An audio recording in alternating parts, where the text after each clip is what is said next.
Bonjour à tous et bienvenue dans cette nouvelle vidéo. Aujourd'hui, on poursuit notre série de vidéos en vous parlant d'une case assez importante de la déclaration, qui est la case F7.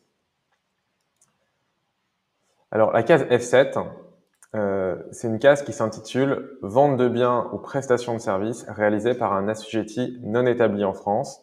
Et ici, on vise les opérations qui sont encadrées par l'article 283-1 du Code général des impôts.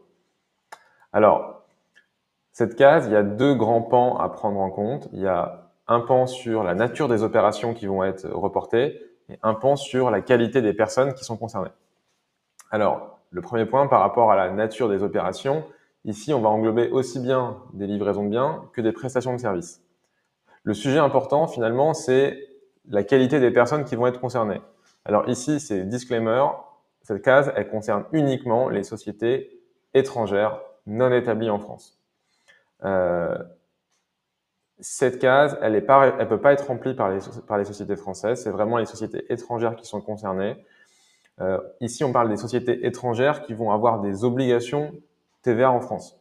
Donc déjà, on franchit un peu un palier dans la difficulté et ça me donne l'occasion de faire un peu un distinguo entre les obligations déclaratives en France, c'est-à-dire le fait pour une société étrangère d'avoir à s'immatriculer à la TVA en France, d'avoir un numéro de TVA français, d'avoir à déposer les déclarations, et le fait d'être établi, le fait d'avoir un établissement stable en France.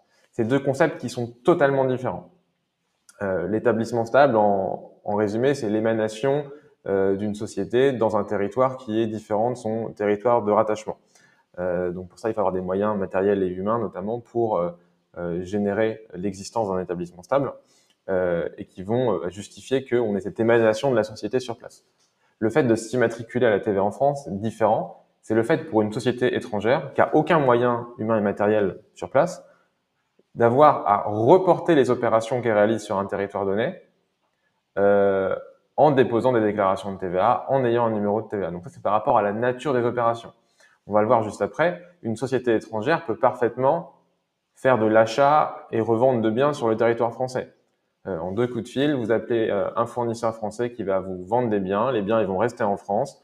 Vous allez revendre ces biens à un client français. Les biens, ils seront toujours en France. Et bien, ces opérations-là, elles vont devoir être reportées dans une déclaration de TVA, potentiellement, selon la nature des opérations que vous réalisez au global. Donc ça fait partie d'une analyse un peu plus complète qu'on doit faire pour les sociétés étrangères afin de savoir si oui ou non, elles ont un établissement stable en France. Et à défaut, est-ce que, à minima, elles ont des obligations de reporting, donc de s'immatriculer, de déposer des déclarations. La case F7, c'est un peu la case miroir de la case B4. Alors, sans tomber dans un jeu de bataille navale, la case B4, c'est les opérations d'achat qui sont réalisées auprès d'une société non établie en France qui réalise des livraisons de biens ou des prestations de services encadrées par l'article 283-1 du CGI. Ça peut être rempli par une société française. En revanche, la case F7, elle concerne uniquement à la vente une société étrangère. Donc, je le répète, si vous n'êtes pas une société étrangère ou si vos clients ne sont pas des étrangers, vous n'avez pas à remplir la case F7. Alors, de façon un peu plus détaillée, là, on le voit dans le schéma qui est présenté. On a le cas d'une société anglaise établie au Royaume-Uni qui va réaliser des ventes de biens au profit d'une société française, donc qui dispose d'un numéro de TVA en France. C'est un sujet important puisque pour tomber dans le champ de l'article 283A du CGI, il faut plusieurs conditions. La première, c'est être une société non établie en France. La deuxième, c'est de réaliser en l'occurrence des ventes de biens domestiques, donc départ France, arrivée France. Et le troisième point, qui n'est pas des moindres, c'est que son client dispose d'un numéro de TVA en France. Donc là, dans ce schéma-là, ces trois conditions sont remplies. Le vendeur va devoir facturer hors taxe l'opération, à charge pour le client d'auto-liquider la TVA. Donc le client, lui, il va reporter cette opération dans la case B4, on en a parlé. Le vendeur, en revanche, va reporter cette opération dans la case F7 de la déclaration de TVA, reporté hors taxe. Alors, un point vraiment de vigilance qu'on voulait vous partager aujourd'hui, on le voit encore trop souvent et le risque est trop important pour ne pas en parler. Lorsque vous avez, en tant que client, un fournisseur avec une en-tête étrangère, avec une adresse étrangère, qui vous vend des biens qui sont livrés en France, dans 95% des cas, ce fournisseur ne doit pas vous facturer de TVA. On voit encore trop souvent des négligences aussi bien du côté des fournisseurs que des côtés des clients. Si les biens partent de France, qu'ils arrivent en France ou que le fournisseur dispose d'un numéro de TVA français, on ne s'étonne pas de voir qu'il y a de la TVA française. Ça, c'est vraiment un gros risque. Pourquoi? Parce que il y a une règle un peu absolue en TVA qui dit que toute TVA facturée à tort n'est pas déductible par le client. Ça veut dire quoi? Ça veut dire que si votre fournisseur étranger a appliqué de la TVA sur la facture, que vous avez payé cette TVA, en cas de contrôle, l'administration va vous dire très bien, vous l'avez payé, mais moi je vous rejette le droit à déduction. Autrement dit, cette TVA, vous l'avez payée, vous ne pouvez pas la déduire, et après vous devez aller courir après votre fournisseur étranger en lui disant, en fait, l'administration fiscale, à juste titre, considère que cette TVA n'aurait pas dû être appliquée. Merci de bien vouloir me rembourser le montant de la TVA que vous m'aviez facturé initialement. Bon courage. Pourquoi? Parce que il peut y avoir plein d'événements commerciaux, mais c'est toujours plus simple d'appliquer la règle dès le début comme il faut plutôt que de courir un risque dans ce cadre de flux. Donc on voulait vraiment vous sensibiliser sur ça. Et encore, on a d'autres schémas encore plus extrêmes où on a des règles notamment qui encadrent la fraude. Vous le savez, fraude carrousel, fraude au quota carbone et compagnie. On a eu des renforcements du cadre réglementaire sur ces questions de fraude et on prévoit même que une société qui ne pouvait ignorer ou savait que son fournisseur n'allait jamais reverser la TVA qui lui avait été facturée était inclus dans la fraude et donc l'administration pouvait directement actionner le client qui en théorie n'y est pour rien. Donc vraiment, en TVA, souvent les risques les plus importants, ils sont sur les épaules des clients. Donc en tant que client, vraiment faites attention. C'était un point qu'on voulait vous partager aujourd'hui. Les autres opérations, on l'a vu, de la case F7, livraison de biens, prestation de services. On a certaines prestations de services qui sont réputées localisables en France. On parle notamment des services immobiliers.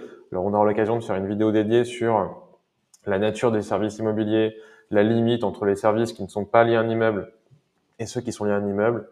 Sachez juste que une société étrangère qui facture des services liés à un immeuble, les factures de peinture par exemple, va appliquer ce mécanisme d'autoliquidation du 283.1 du CGI, va devoir reporter ses ventes dans la case F7 de la déclaration de TVA. Et là encore, le client B2B disposant d'un numéro de TVA en France ne supportera pas de TVA sur ce type de flux. Alors, on vous en a parlé, on reparle sur cette slide. Cette case est complétée uniquement par les sociétés non établies en France qui déposent des déclarations de TVA en France.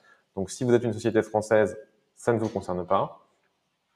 Là aussi, un autre point qu'on a déjà évoqué, mais on insiste là-dessus, toute TVA facturée à tort par le vendeur n'est pas déductible par le client.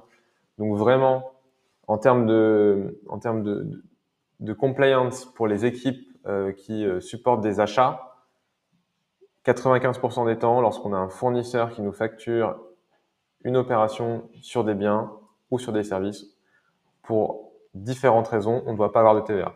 Donc je préfère que mes clients aient ce réflexe très basique en tête de se dire, en tête de mon fournisseur étranger, je m'attends à ne pas avoir de TVA sur la facture. Si vous faites cet exercice-là, vous éviterez 95% des risques. Et ensuite, dans l'hypothèse où il y a de la TVA, vous pouvez vous interroger sur le bien fondé de cette TVA. Est-ce que le fournisseur a eu raison, oui ou non, de ne pas appliquer de TVA ou d'en appliquer sur cette facture? Mais afin de limiter vos risques, il faut plutôt avoir cette grille de lecture.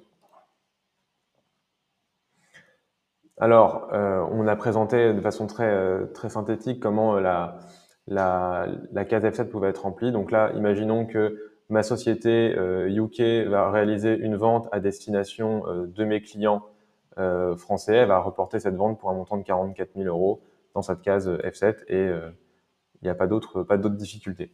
Alors, les montants indiqués en case F7, ils vont, donc, on le rappelle, à titre de synthèse, recouvrir la base d'imposition hors TVA, puisqu'il n'y a pas de TVA sur ces opérations. Il s'agit de ventes de biens ou prestations de services localisables en France, qui sont réalisées par des sociétés étrangères non établie en France. Et dernier point, une société étrangère peut être immatriculée à la TVA en France, donc avoir un numéro de TVA français, puisqu'elle dépose des déclarations de TVA, sans être établie. On distingue immatriculation et établissement, c'est vraiment un sujet fondamental. On veut juste que vous vous souveniez ça de cette vidéo. Si c'est la seule chose dont vous vous souvenez, ce sera déjà beaucoup. Et donc, on vous sensibilise encore en tant qu'acheteur à faire attention au régime TVA qui est appliqué par vos fournisseurs, parce que très souvent, c'est vous qui allez supporter le risque. Donc, là aussi, on veut éviter que nos clients supportent le risque en raison des négligences de leurs vendeurs. Donc, on espère que cette vidéo assez complète, assez riche, vous aura plu. Et si vous avez des questions sur le sujet, n'hésitez pas à nous consulter. On se fera un plaisir de vous répondre. Très bonne journée et à bientôt.